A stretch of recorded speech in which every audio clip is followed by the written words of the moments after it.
Alright, we have an author here that doesn't have an author's page called Aleph_A. No idea what work of theirs I read before already.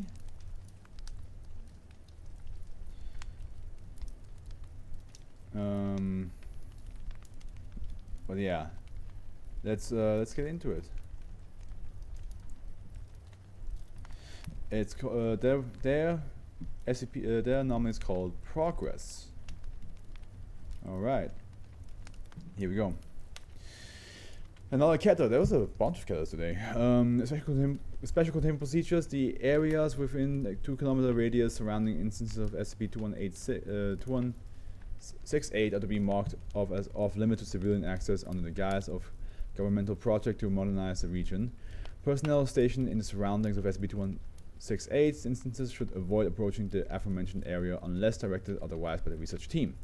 Foundation operatives are to keep track of the size and population of unaffected towns in order to prevent the emergence of new instances. Due to the self-containing nature of instances of -A in the docility towards the personnel, no special procedure is necessary. Whenever an instance of -A is required for interview or testing, it should be taken from its residence inside SCP-2168 by at least 2 unarmed members of the personnel. Description: SCP-2168 is a phenomenon occurring in rural towns in the Uruguayan countryside. Areas affected by the SCP-2168 will be subjected to a series of anomalous changes to their infrastructure and population happening through 2 stages.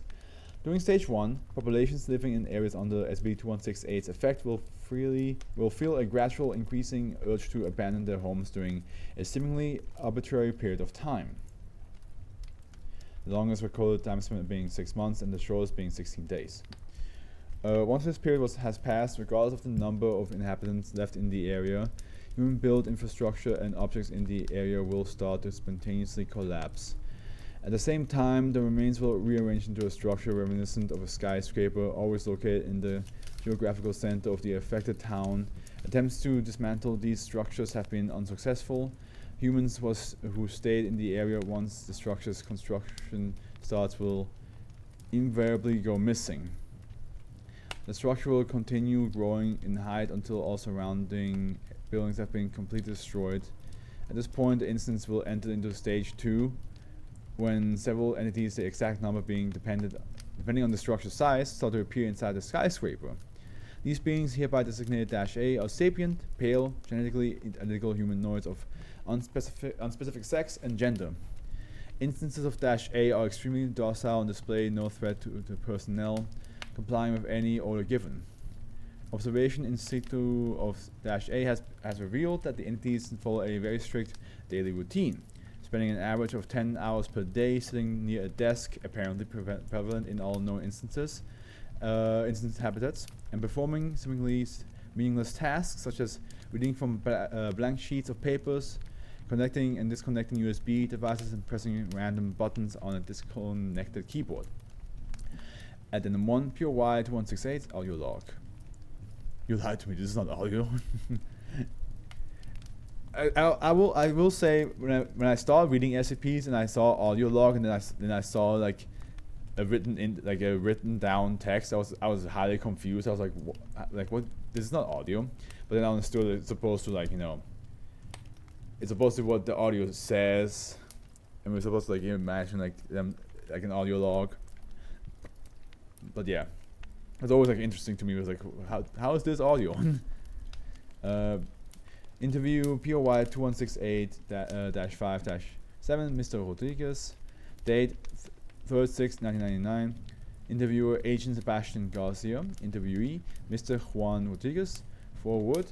Mr. Rodriguez is a former resident of Tacuarembó town, currently designated as -5. The exchange has been translated from its original Spanish. Begin log. Thank you for accepting this interview, Mr. Rodriguez. Please, son. Oh, please, son, call me Peon. Mr. Rodriguez was my father. Okay, Mr. Peon. You lived in the town of Redacted, correct? That's right. Lived there my whole life, as everyone in my family since my good old grandfather came from Spain almost a century ago. Nice town, gotta say.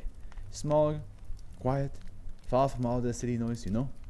Everybody was polite and friendly with each other, and the kids could play outside without fearing a car would run them over. I see. Why did you move from there then?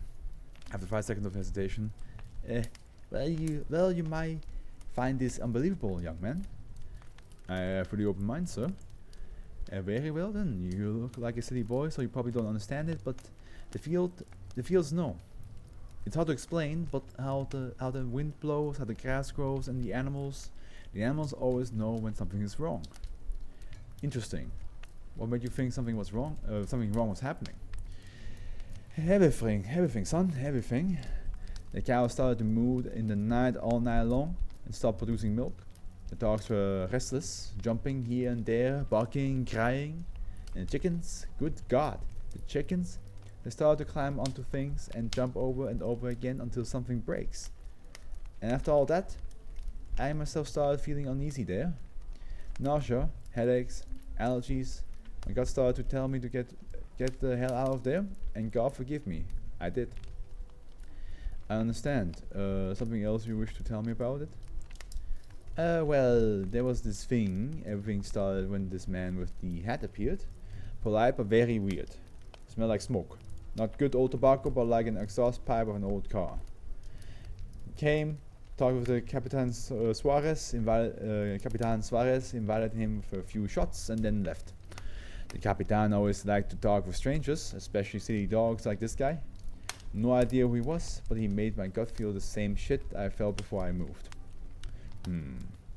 Any idea of who this man was? Didn't give his name. Suspicious, eh? I'm pretty sure he was a foreigner, if the accent means anything. I think he may be some kind of white glove criminal or one of those secret agency guys. Very well, thank you, Mr. Peon. Addendum 2. On the 2nd, 4th, 2001, 2 a.m., minus 3 GMT, a squad of Foundation operatives were deployed to explore the location affected by -7. Exploration of the surroundings of the structure that revealed that natural resources including bodies of water, wild animals, and vegetation in the affected area were depleting. At this point, operators were ordered to enter the main building. An SCP came out, right? Which one came out just now? 1886. Where you when you have sex, you gain like some sort of disability. At this point, operators were ordered to enter the main building. Operators crossed the main entrance of the structure without inconvenience and proceeded to explore the building. The structure was discovered to contain only a few rooms inhabited by instances of SCP-2168-A, while several hundreds of other rooms were empty of occupants. All rooms displayed the exact same minimal organization and furniture, containing a bed for one person, a single plastic desk with a single plastic chair, standard bathroom equipment, a prismatic structure resembling a modern refrigerator with several pipes emerging from behind. Dismantling of this piece revealed that it serves as some sort of container for -8's food, which is provided through the pipes in the form of capsules. In order to find out more about these entities, Foundation operators were tasked to take a single instance under custody for studying and interviewing purposes. -8 audio logs, another one. Oof, okay, sure. Interview -8-1, date 2nd, 4th, 2001. Interviewer Dr. Daniel Adams. Interviewee -8-176, forward -8-176, 17th instance of -8 discovered in the area of -7.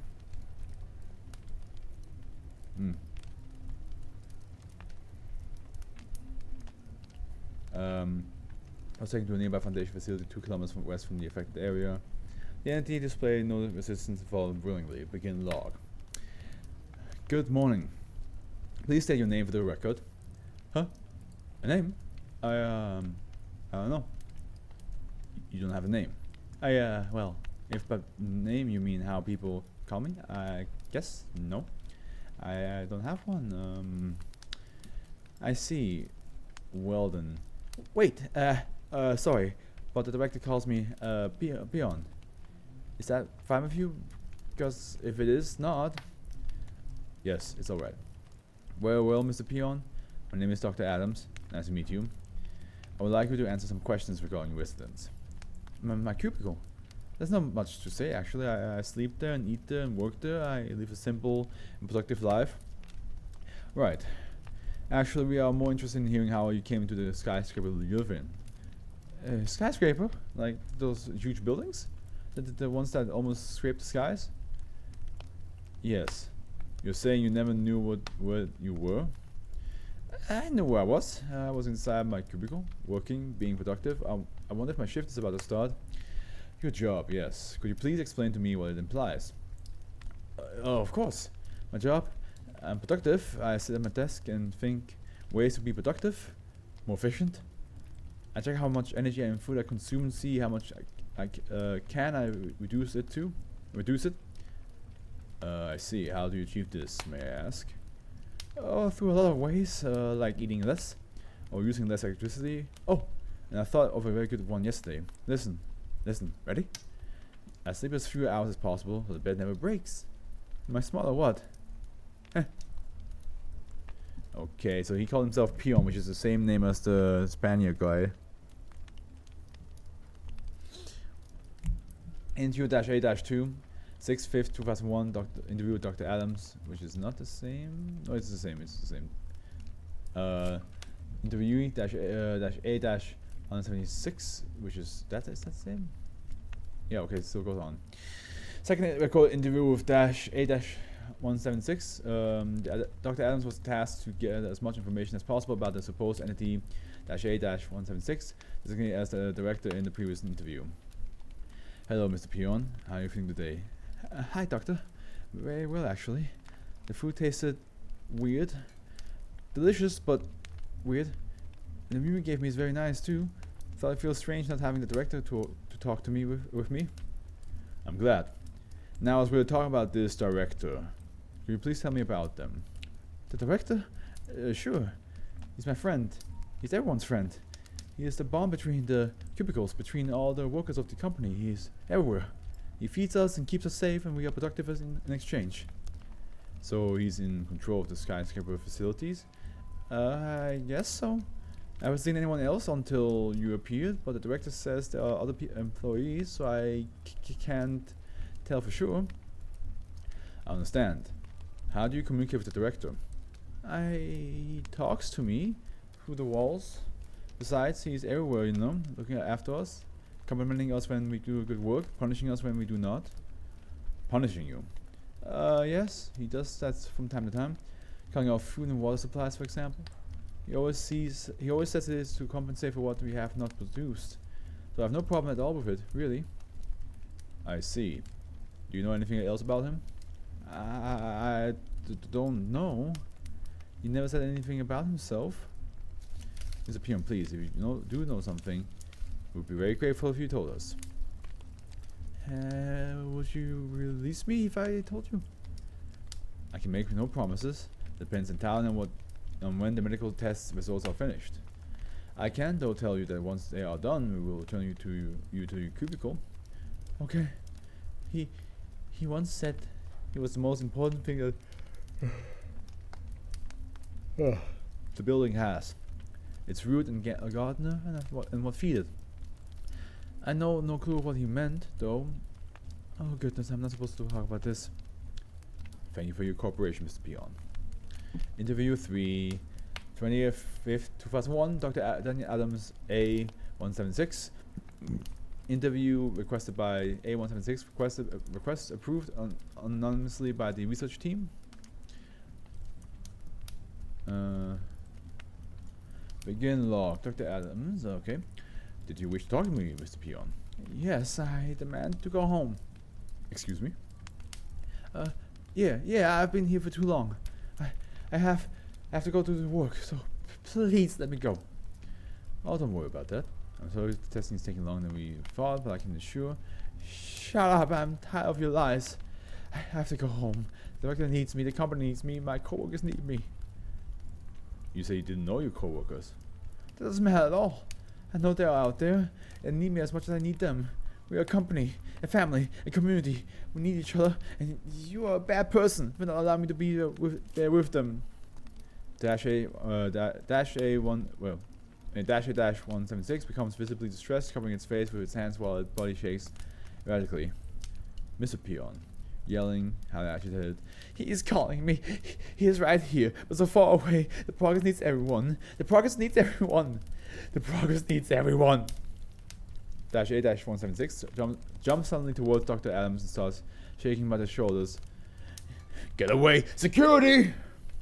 And the closing statement, Dash A 176 was taken out of the interview room by the security guard and was put in a Type C sapient entity containment room. Dash A 176 was found dead in its room the following morning, with heavy damage in its forehead and knuckles. Did he bash his head in? The room displayed bloodstains on its eastern wall. Dr. Adams was uninjured but reported minor psychological distress and required counseling afterwards. Proposal to limit all further interaction with instances of Dash A to areas affected by SCP 2168 in order to avoid further incidents is pending approval. I mean, yeah, like, of course he got more and more irritated. Progress. It was just a bit too much. It was a bit too much to just keep them locked up like that, you know? They just don't like that. But I think everybody, any normal human being would react to that. Being locked up by the Foundation, be like, hey man, I've been here for weeks. Let me go home now. And the Foundation would be like, oh, we still haven't done finished with the testing yet. It's like, it's been months, man. Like how long does it take to do one test?